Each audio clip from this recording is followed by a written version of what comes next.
Magandang umaga po sa inyong lahat. Sa bahagi ho na tayo narito para kay Sena. At ang ebanghelyo natin ay nagpapahayag ng pagkaparangal sa naglilingkod kay Jesus, sa naglilingkod sa Diyos. Tayo naman po ay mga naglilingkod sa simbahan katulad ni Sena. So bahagi ho na pagkakataon na kung saan ay napakahalaga ho sa gawain ng paglago ng simbahan, lalong-lalo na ngayong panahon na ito. Ngayon sa tutusin kahapon ay nagsimula na ang pagpupulong ng Synod on Synodality. So at sabi nga kasi sa mga nagsimula ito 2021, ngayon ay 2023 na, medyo mahaba yung proseso ng synod ngayong panahon na ito, So kasi nga ay on synodality, yung modality ng pagkapahayag ng pagkilos. At sabi nga, naiba ngayon yung synod ngayon kasi hindi lamang sapagkat may mga kasamang lay, may kasamang lay. Noong unang panahon, katulad ng Synod on Marriage, kasama ang lay, kasi on marriage. Pero yung lay, resource person lang, katulad din ng Synod on Youth, resource person lang. Kakaiba ngayon ng Synod ngayon kasi yung Synod na ito ay alin? Hindi lang sila resource person. May mga lay na alin? The right to vote. Kasi nung una, ang may karapatan lang bumoto ay mga obispo. Kaya ang tawag na rito ay Synod of Bishops. Pero itong Synod on Synodality, ito ay, kung tuusin po, ito ay series of synod.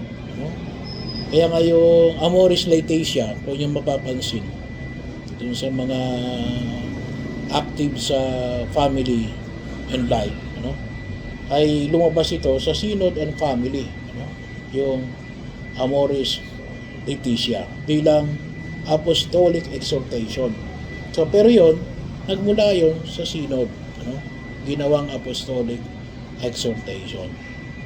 So ngayon itong Synod na ito, sabi ko medyo napakaiba sapagkat ini-involve ang lahat.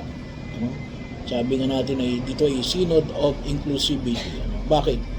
Sapagkat bahagi ho ng pagkilos na makita natin yung biyaya na ipinagkaloob ng binyag. At tuntusin nga kasi, alam nyo, ang ilan sa mga pag-uusapan dito, kung kayo po'y nakasimba kahapon at siya ngayon, ay sabi nga natin yung Ebanghelyo din, yung mga pagsusugo ng mga alagad, kahapon ay pagsusugo ng mga alagad, at ngayon yung pagsusugo ng 72, kasi isa sa mga pag-uusapan din dyan, sigurado ay katulad halimbawa ng pag-aasawa ng pari, pero sabi nga ay at saka yung blessing of same sex ay ilan lamang, maraming issues ang pagnilay-nilayan. Pero kung titingnan po natin, halimbawa po, kasi kaya sinisingit yung pag-aasawa ng mga pari, kasi nga, kakaunti ang pari, Pero maraming solusyon. At ano yung pwedeng maging solusyon? Yung aktibong participation ng mga laiko, katulad po ninyo, katulad ni Sister Sena, na naging bahagi ng ating simbahan, ng paglago, So, napakahalaga yung mga naglilingkod sa simbahan, at pagkakataon, so na higit na makatutulong sa kutusin po kailangan natin, sino ba ngayon ang sa namamahala sa ating sementeryo? Sabay, wala,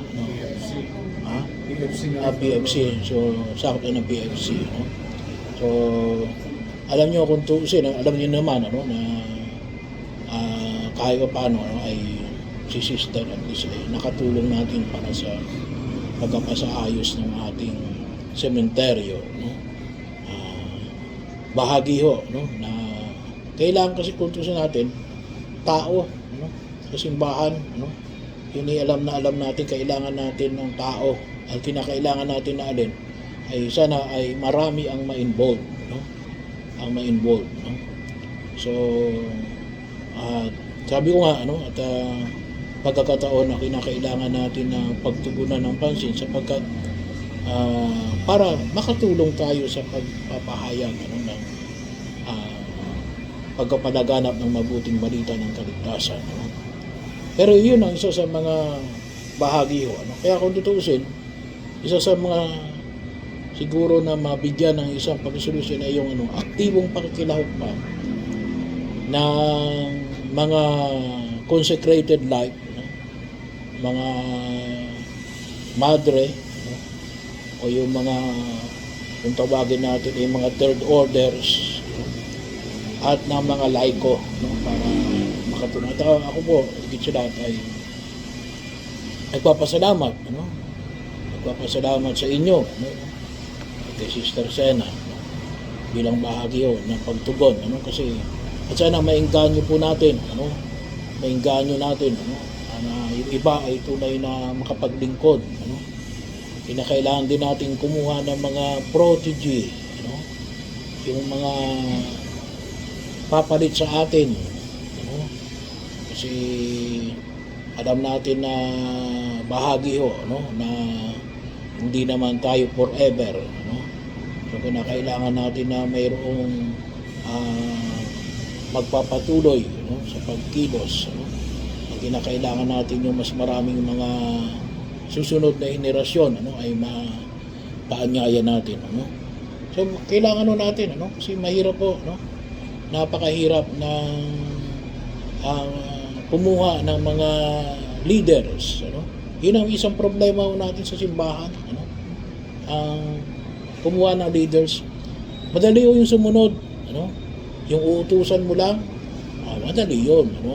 Kaya lang, bahagi ko, ano, na pagkilos, ayaw kong mag-utos, ano, kasi sana ang makita natin ni Ellen, ano, we need to na maipalabas natin yung leadership capability, ano, ng ating mga mananampalataya, no, lalong-lalo sa simbahan, no. Kasi sa karanasan ko ay sabi ko nga, no, madaling mag-utos, no, susunod lang yung tao, no, pero yung lalabas yung leadership na mga bagay na kung saan ay makikita natin itong tao nito, no, pwede itong maging leader, no, ay yun ang kinakailangan natin na bigyan ng diin, ano? Sapagkat yung simbahan natin, ano, ay hindi lang tayo magki-create ng followers, ano? Tayo rin ay alin, kinakailangan natin, ano, mag-create ng leaders. At tayo nagpapasalamat, ano, sa mga taong tumutugon sa mga ibanggit na panawagan ang pagkilos na makita ho natin, ano? At si Sister ay isa sa mga nakita natin, ano, na may ganong uri ng potensyal, ano, sa pagkilos lalong-lalo sa simbahan, no? So at tayo naniniwala natin higit na papakinabangan niya yung kaligayahan, ano, ng pagkilos na ito, ano? Sabi nga natin, saan hugot yun? Sa biyaya ng sakramento ng Biblia. Yun ang huwag nating kalimutan, no? Na yun ang siguro ang kinakailangan natin patatagin, no? Na tayo tinatawag ng Diyos hindi lamang bilang mga tagasunod, no? Ngunit bilang mga leaders. Bagamat hindi lahat pwedeng maging leaders, no? Sino sa inyo tumatakbo sa barangay? Lahat naman tumatakbo sa barangay election, baka tumatakbo kayo sa barangay election, no? So, hindi naman lahat, ano? Bagamat, sabi ka natin, kinakailangan natin magganap, no? Kasi hindi naman para sa lahat yung pagiging leader, ano? Pero yun nawa yung makita ko natin sa ating pagtugon sa biyaya na ipinagkaloob ng Poong May Kapal. Mamaya ho, no, ay hingan ko kayo ng maiksing pananalita, no, bago tayo magtapos ng misa, no, para sa anong bahagi ng buhay, ano, na nakapag-inspire, ano, sa inyo, no, gawa ni Sister Sena, ano, bilang bahagi ng ating pagkilos, ano, sa ating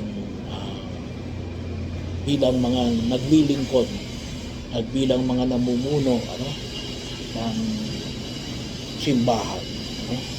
So pagkakataon, ano, na kung saan nawa ay pagtibayin tayo. Alam nyo, sabi ko nga, ano, ay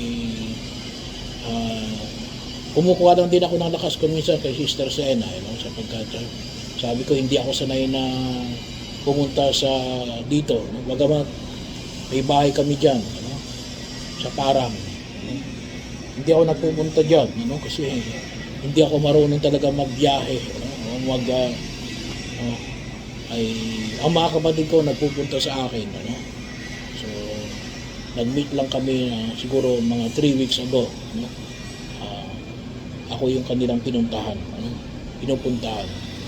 Pero sabi ko nga, ano, ay sa pagkakataon, ano, ay isa yung sa nakita ko, ano, na bilang leader, ano, kasi yung may mga taong nagcha-challenge sa atin, ano. And we need also to challenge one another, ano, kasi hindi pwede na tayo ay makontento na lamang, ano, sa ganitong pagkakataon, ano. So saan natin kukunin yung lakas na yan? Sa biyaya ng sakramento ng binyag, ano. Yun na higit natin huwag kalimutan, ano. Tayo ay mga binyagan, ano. Kaya magagawa natin yan, ano. So tayo ay tinatawag ng Diyos, ano. At maaari din tayong pinipili ng Diyos, ano, sa isang mga gawain, ano. Kung tusin mo tatlo, so siguro sinong PPC na ikaw PPC, ano, naiyan na sa inyo na hahatiin na sa tatlo yung PPC, di ba? Priestly, kingly at saka prophetic. So because ano yun, in virtue of baptism, ano, yun ang pinalalakas, ano. Bakit yung kinuha yun? Kasi tayo lahat ay mga binyagan, ano. Kaya kung tusin, marami, ano, marami tayong gagawin, lalong-lalo na yung kingly, no? Kasi yun ang isa sa mga medyo hindi natatap, no, na pagkilos, no, na pwedeng bigyan ng pansin, no? Marami tayong pwedeng gawin, no, para maging bahagi ng pagkilos ng paglago ng simbahan, ano? At matulungan din natin, ano, yung mga pare, no? Pero wag din natin kalimutan na alin, we participate, kami, sabi nga, we participate to the priesthood of the bishop, no? So kayo bilang mga laiko, ano, ay naging kabahagi rin, no? Yung mga leader ng simbahan, ano, ay kaya nga ang tawag ay ministries, ano? Yung participate, no, sa bahagi, no, ng binyag, ano, at bahagi ng paggabay, ano, ng mga taong itinalagang sa simbahan. Kaya ako po ay nagpapasalamat, ano, sa lahat ng mga naglilingkod sa simbahan, ano, na nawa po ay lalong magbigay ito ng inspirasyon para sa bawat isa sa atin. Do not worry about yung kakulangan, because maglingkod ka man sa simbahan, there will always be kakulangan. Pero the very fact na kayo naglilingkod sa simbahan, ay malaking bahagi na po yun, malaking aspeto na yun, no, ng pagtugon natin sa pagkilos na ipinapahayag ng Poong May Kapal, no? Sapagkat kuminsan, ano, sabi nga natin, mas gusto natin kuminsan alin sa tayo ay mga alam lang, mas gusto natin na tayo maging meron lang, ano? Pero hindi, ano? tinatawagan tayo ng Diyos na maging active participants. At ako, particular, ay nagpapahayag, Sena, maraming salamat, na naging bahagi ka ng aking paglilingkod, lalong-lalo sa bayan ng Bae, bilang bahagi rin ng ministeryo, iyong pagtulong para sa sambayan ng mananampalataya ng Bae.